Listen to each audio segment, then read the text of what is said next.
Magandang araw.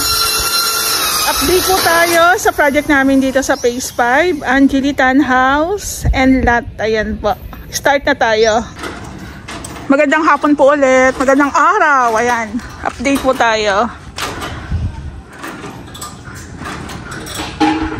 So, bali ito po yung project namin dito sa Phase 5. Yung project po namin sa Phase 5 is isa na lang, pero meron po kaming dalawang nakalinya na Angeli SF po parehas. Isang back and front extension na bird type, isa naman pong back and front extension, buong baba lang, finish naman po siya.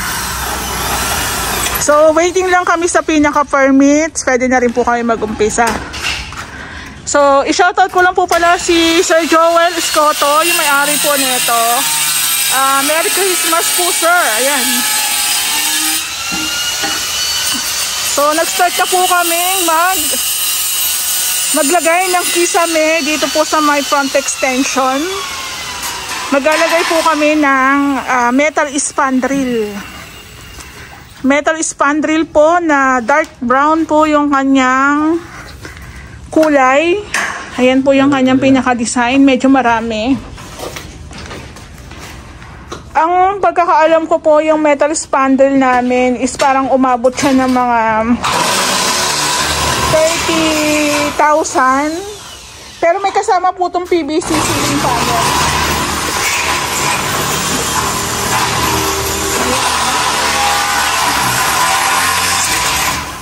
Ayan po. So, bali, ito pong paglalagay namin o pag-i-install ng metal spandrel. Meron po siyang parang, anong tawag dito, wall angle, pero dito naman po sa metal spandrel, end molding ang tawag.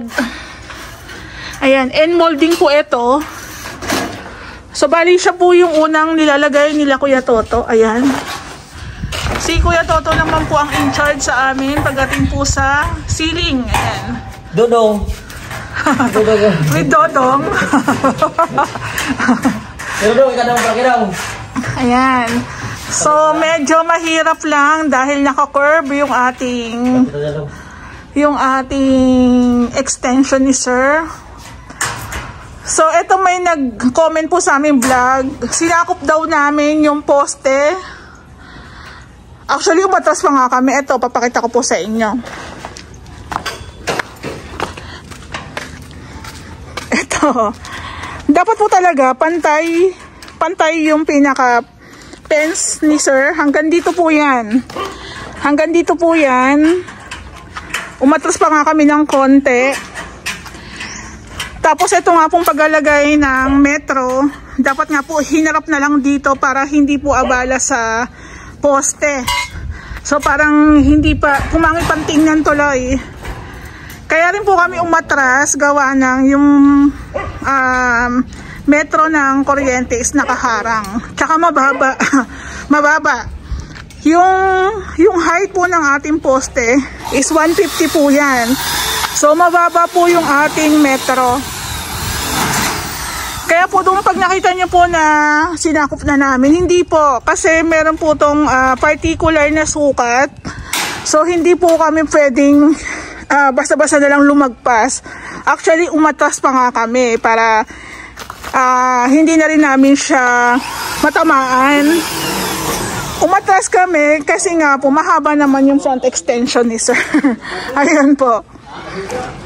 So, kung mapapansin nyo po, yung pinakatapo ng ating poste, wala pang nakalagay. Lalagyan po natin ng buldura yan. Ayan, para may design pa rin yung pinakataas. So, sa mga susunod na araw, pwede na rin po natin lagyan yan ng harang, polycarbonate. Ayan. Actually, mas malaki pa nga po o malawak pa yung space ni Sir dito sa front extension kesa po sa loob eh. Kaya po pag meron si Sir dito mga gatherings, sobrang laki po ng kanyang extension. Ang ganda. Ang ganda po ng space. Tapos kasya po talaga yung sasakyan dito.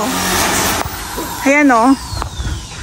So ito po yung main gate ni Sir. Kasya talaga yung sasakyan dyan. Tapos sa kabilang side, So pag kukuha po kayo ng unit sa mga pa-housing, mas maganda po yung corner o end lot.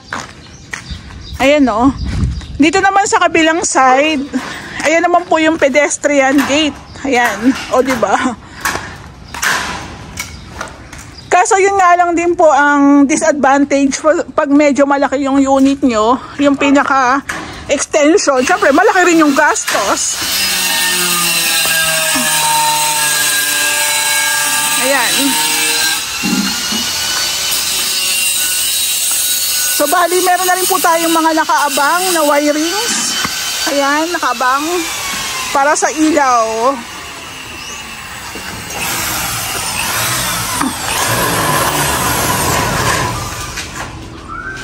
So bali ang ginamit po namin dito is metal, parings, tsaka C-channel. Ayan, dito tayo. So ito na nga po, pasok tayo dito sa loob ng Unity, sir. Tapos na po siyang itiles ni Kuya Joan. So hindi ko lang po napupuntahan, pero napupuntahan naman siya ni ma'am. Ayan, nakakapag-update naman si ma'am kay sir. So sabi ko nga po kahit isa-dalawa lang, may gumagawa pa rin. So, ito pong tiling works namin dito. Konti na lang. Yung CR po ata okay na. Actually, yung sa CR po, inulit po ulit. Gawa ng nagkaroon ng problema. Yung nabili po kasi ni sir na tile adhesive is, sabihin natin fake. Hindi po magandang klase. Kaya yung nag-install po si Kuya Joan ng tiles, kinaumagahan lang is, bumitaw na po agad yung dikit ng ating tiles, tsaka ng adhesive. So make sure, pag bibili po kayo ng adhesive, yung original, kasi may fake pa lang yan. Ayan. So mas maganda kung bibili po tayo ng mga materials, doon na po sa mga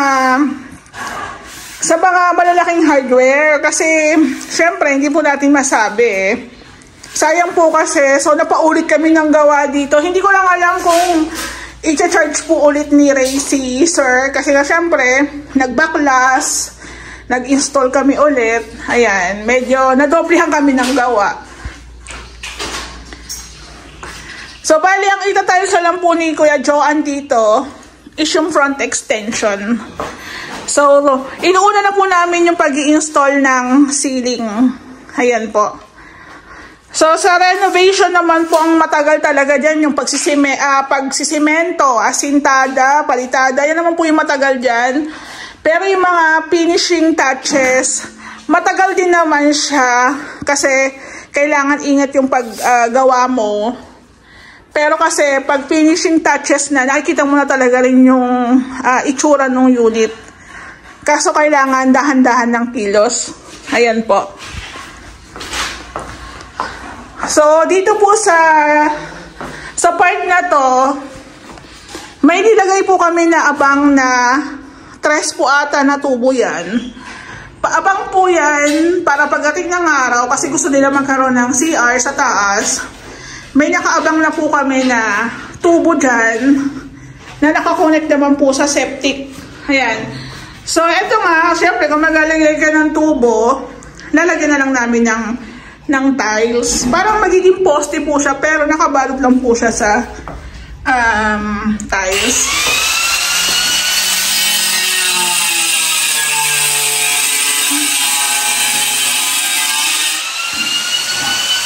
Ayan po. So, bali, ito pong pinalagay ni sir na tubo na yan, is additional niya po yan. So, basta hindi po kasama sa scope of works namin, matik po na additional po yan. So, medyo, ganun lang yung additional pero matrabaho. Ayan, yung pagpoposte lang po ng tiles, sobrang matrabaho na gawa ng naka 45 degrees cut din yata to. O tama, naka 45 degrees cut nga siya. Ayan. So, yun yung discard na gagawin mo para ma-hide yung ating tubo. Ayan, hindi siya makita. So, depende. Pwede rin naman yung Hardiplex.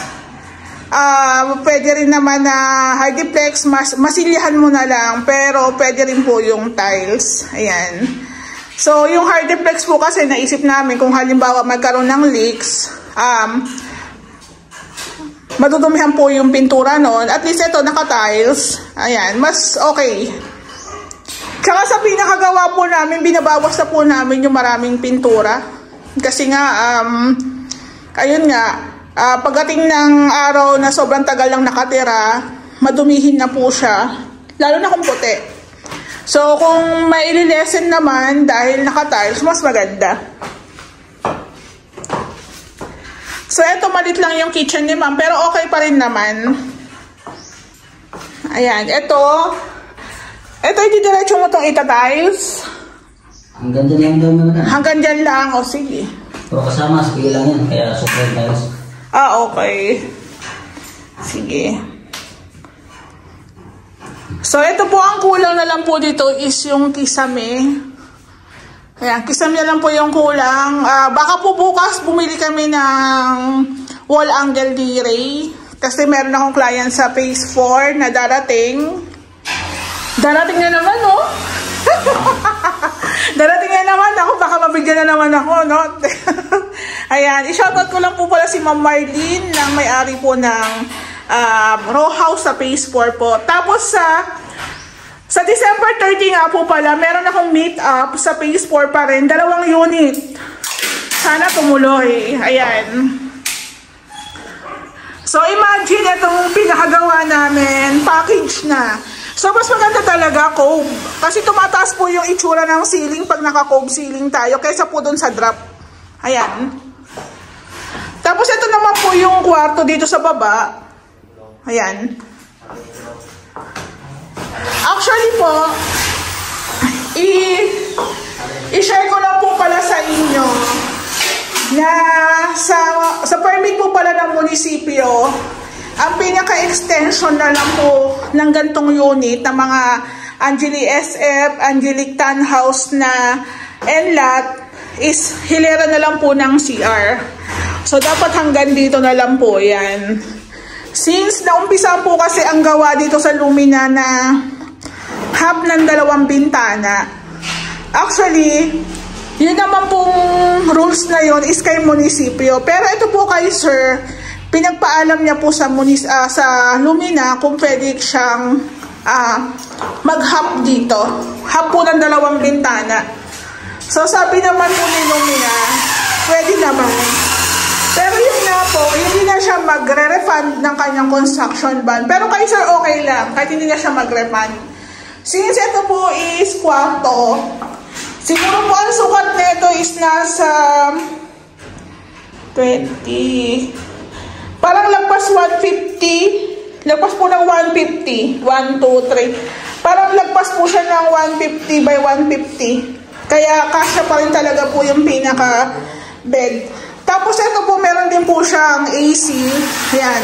Kasama na po yan sa package. Tapos meron natin po itong kisame. So, flat ceiling lang po ito na hardiplex. Tapos meron na rin siya nakaabang na isang center light. Ayan. So, meron din po kami nilagay na outlet. Isa. Ayan po. Tapos dito yung ating switch. Ayan. Ito po yung pinto ng CR. Dumihan na, uingatan yung pinto ng CR. Ayan.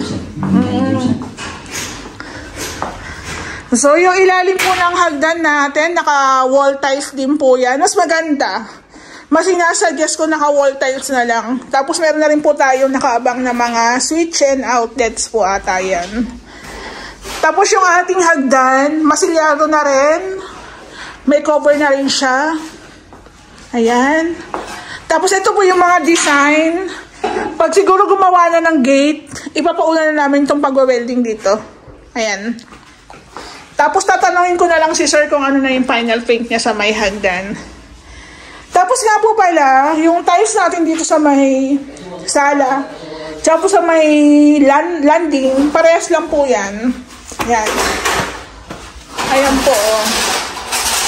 So, dito naman po sa taas is masilyado na rin po. Final paint na lang ang hinihintay natin dito. So si ma'am nagtatanong siya kung January matatapos, February. Hopefully matapos na namin, ma'am. Pero ayaw ko rin po kasi magbigay ng date tapos hindi namin siya masasapul.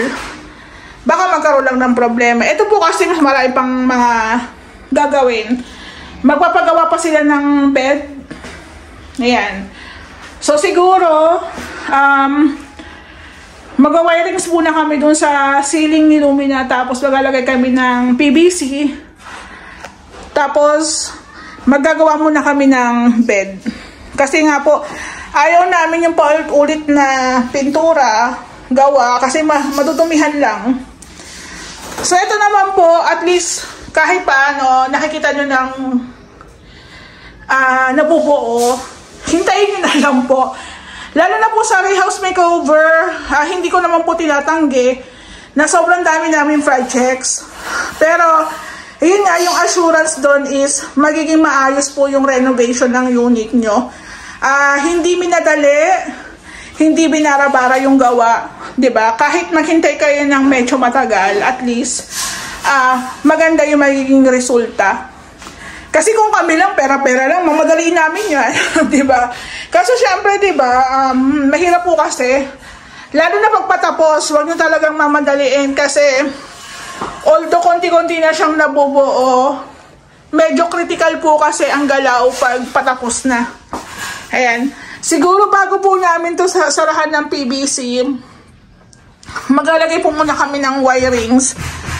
Kukuha po muna kami ng abang ng wirings para po sa ilaw ni Sir dito sa may kisame ni Lumina. Ayan.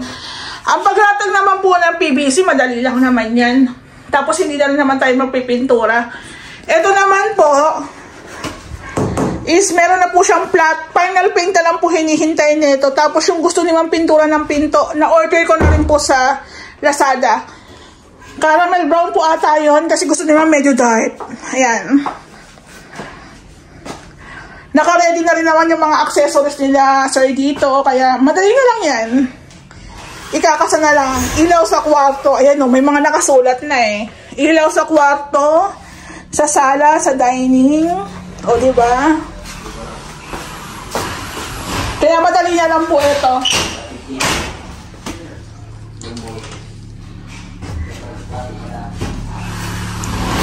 Kaya, yun po ang hinihingi ko sa inyo na habaan nyo lang yung inyong pasensya. Yung AC ni Sir, naka-ready na rin. Yan po.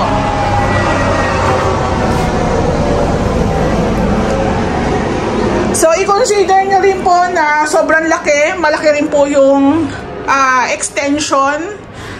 Actually, sa renovation, ang pinakamatagal po talaga dyan, yung back and front extension, gawa ng itatayo mo pa. Hindi katulad nung unit ni Lumina, nakatayo na eh. Diba? So, ito, isi-share ko po sa inyo kung magkano aabutin. Yung ibang pong materials, si Sir pumili. Yung ibang materials, ako.